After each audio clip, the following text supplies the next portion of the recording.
If the mythical island nation of Atlantis truly existed, then where is it? Why haven't we found it yet? Here are 10 ongoing theories of what really happened to Atlantis.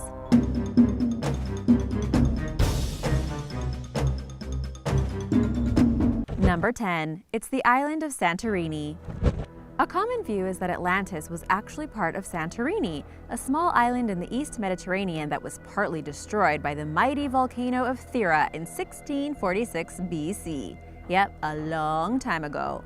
Geologists have suggested that if you reconstruct the island of Santorini, you can see that this complete version, before it was destroyed by the volcano, used to be Plato's mysterious island of legend. The volcanic eruption may have been the largest ever witnessed by mankind, and the explosion is estimated to have had the strength of 40 atomic bombs, and would have been 100 times more powerful than the eruption at Pompeii. One geologist disputed Plato's version of events over Atlantis, claiming that he made a mathematical mistake which meant his dating was thousands of years off. He suggested the real timeline matches with the events that created Santorini. He also thinks it ties in with certain events in the Bible, so it is easier to place Atlantis in Santorini than anywhere else. A nearby town known as Akrotiri was found accidentally, buried under centuries of ash and pumice. The town was hidden for over 3,500 years, and excavations have revealed buildings that were 2 to 3 stories tall. No human remains have been found, so it is believed that people had enough warning to leave. There are many well-preserved frescoes describing the daily life of the people who lived there. Whether it was in fact Atlantis that got wiped out by molten lava remains to be seen. Number 9. The Black Sea. Some are happy to believe that Atlantis was just a made-up story of legend, but others believe it was a real place. Not only that, but it was actually something else. The theory of Atlantis being located in the Black Sea region is a great example of this. It all centers on the rise of ocean levels following the last ice age. Scientists claimed that when the land joining Europe and Asia separated, the resulting saltwater flow flooded a freshwater lake, turning it into the Black Sea in what's come to be called Noah's Flood. The shoreline of this lake was 350 feet lower than the current ocean level. Around this time, there was an ancient culture that was already there. It was either Neolithic or Chalcolithic, and it got submerged around 5,500 BC. It's believed by some that this culture was what Plato was referring to when he wrote about Atlantis. In this theory, Atlantis was started by settlers crossing the Aegean Sea from Turkey. Experts not only think the Pillars of Hercules were in fact the local Strait of Bosporus, they don't even see Atlantis as an island. It was an island set in the middle of a whole country. When it comes to revelations about Atlantis, there are twists and turns everywhere. And now for number 8. But first, let us know what you think happened to Atlantis in the comments below. And if you are new here, be sure to subscribe so you don't miss out on the latest videos. Number 8. Under Antarctica. Atlantis is usually believed to have been somewhere warm, possibly around the Mediterranean, and you'd probably need your sunscreen if it had been invented yet. However, an American historian thought the truth was very different and colder. Professor Charles A. Hapgood went on record in the 1950s as believing the mythical island was in fact part of Antarctica. Plato's utopia supposedly went down as a result of crustal displacement. Now that sounds like something nasty, but it's actually about the shifting of the Earth's crust. This happens every 20 to 30,000 years and is bad news for any advanced civilizations who happen to be sitting on top of it. Professor Hapgood was checking out a 500-year-old map from Piri Reis, an Ottoman admiral, which showed Antarctica as being a varied landscape with habitable areas away from the ice. This apparently was consumed by the cold when the plates shifted. Further researchers also believe that even though now Antarctica is pretty much just inhabited by scientists and penguins, about 12,000 years ago, people could have lived there. This was just mostly speculation and rumors, but more recently, NASA took photos of Antarctica which seemed to reveal traces of a human settlement under the ice. Some people also claim that Google Earth images also show a pyramid poking out that could have belonged to an earlier civilization. None of these ideas have gotten a ringing endorsement from the scientific community, and until more research is done, the rest of us will have no idea. Number 7. Is it based on truth? Atlantis is often portrayed as being the perfect society, a peaceful utopia that was very technologically advanced. However, if you look at where the legend started, in Plato's dialogues written in 330 BC, he describes a place that is just like any other. According to him, it was a technologically advanced society that was wealthy and had a very powerful military, but it was also corrupt. He claims that Atlantis battled against the city of Athens, who came out the hero. If this were the case, then other Greek texts should also mention Atlantis, right? Did he make it up? How did Atlantis become so famous? We can all probably thank Plato fans, and also Congressman Ignatius Donnelly, who wrote The Antediluvian World in 1882, a book that explored the idea of Atlantis and popularized it for a new audience. He claimed the place was real and that all great cultures can be traced back to it.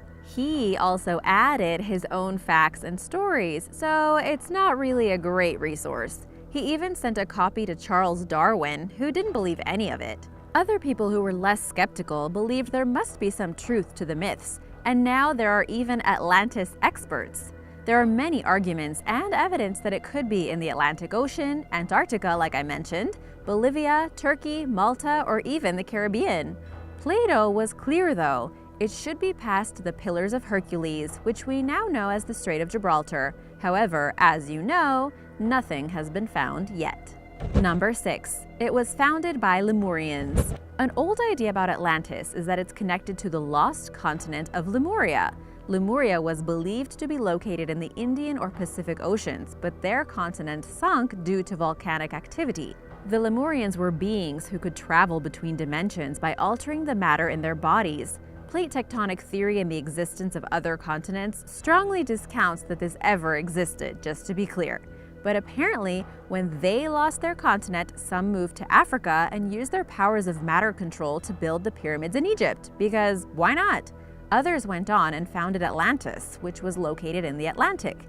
Atlantis was punished by the gods because their technology became unethical. They were messing around with genetic modification and cloning. Sound familiar? Once Atlantis was submerged, the Lemurians and Atlanteans then spread out and began the Toltec and other civilizations in the Americas and worshipped the sun.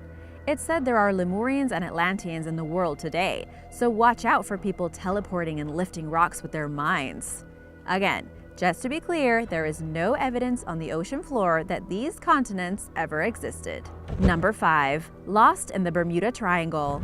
Plato talks about how Atlantis was swallowed by the sea in a single day.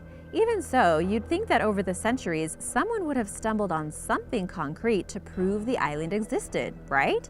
Well, this kind of happened in the late 1960s.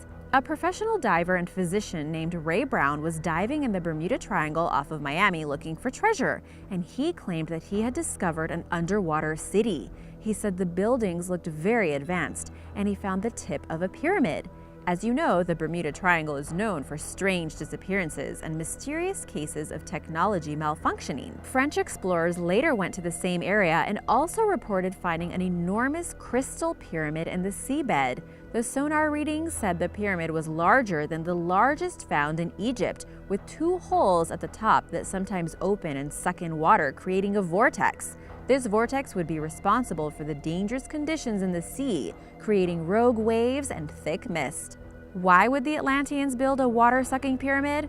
I'll leave it to you guys to work that one out. Number 4. It's in the Bahamas. If you're in the United States, then Atlantis might be closer than you think. To be more precise, it could be 50 miles east of Miami. There lies the island of Bimini, part of a chain of islands in the Bahamas. Just 20 feet under the water, there are some mysterious stones which could show the existence of Plato's fabled kingdom. These limestone blocks run for half a mile along the bottom and are up to 13 feet in diameter. They form a path-like structure leading them to be called the Bimini Road or Bimini Wall. It was discovered in the late 1960s and is believed by some to be proof Atlantis was a real place. They think the road leads to Atlantis. Geological experts argue it's just a natural phenomenon and the limestone blocks are naturally shaped by tidal forces. What can't be denied is Bimini's spooky link to Edgar Cayce, an American mysticist. In 1938, he declared the temples of Atlantis would be found in either 1968 or 1969. The Bimini Road was first reported in 1968. You've got to admit that's a pretty good call on Casey's part, whether it's Atlantis or not. Number 3. Founded by aliens. You know I couldn't leave this theory out, since so many people out there actually believe this stuff, no thanks to Ancient Aliens on the History Channel. Supposedly, aliens landed on our planet in its infancy and helped in the development of our ancient cultures, one of which was Atlantis. Some hypnotherapists believe that they have spoken to people about living on Atlantis through past life regression. Hypnotize someone and chances are they'll have a past life in a magical kingdom. These accounts describe the use of crystals as a power source in ancient Atlantis. Dr. Ray Brown, who I mentioned earlier, remember him? He claimed that in the lost city that he found, there were 2 metal hands holding a crystal ball, which he took for himself. If you Google it, you can see him talking about it in an old documentary on the History Channel. The general idea was that aliens were preparing us to be part of an advanced galactic community, and we need crystals to participate. Guess we're not advanced enough yet, as I think the little green men have yet to reach out. Number 2. It's in Morocco. A German computer genius named Michael Hubner came up with a unique approach to finding Atlantis in 2008 when he gave a presentation at the Atlantis conference in Athens. Most others had taken an archaeological approach or used mysticism to locate Plato's fantasy island. Hubner, on the other hand, wanted to try a mathematical way of doing things. He used a system called hierarchical constraint satisfaction. What's that? I'm not an expert, but it's probably best to describe it as a very detailed method of tracing Atlantis using all of the information from Plato's texts. These details were then matched as closely as possible to real places, which produced some surprising results. Like many others, Hubner believed Atlantis was in the Atlantic region, but he theorized it was in Morocco, just south of Casablanca in North Africa. He worked out this location by finding concentric circles of stone marked with red and black stripes. Sure enough, these are described by Plato in his dialogues.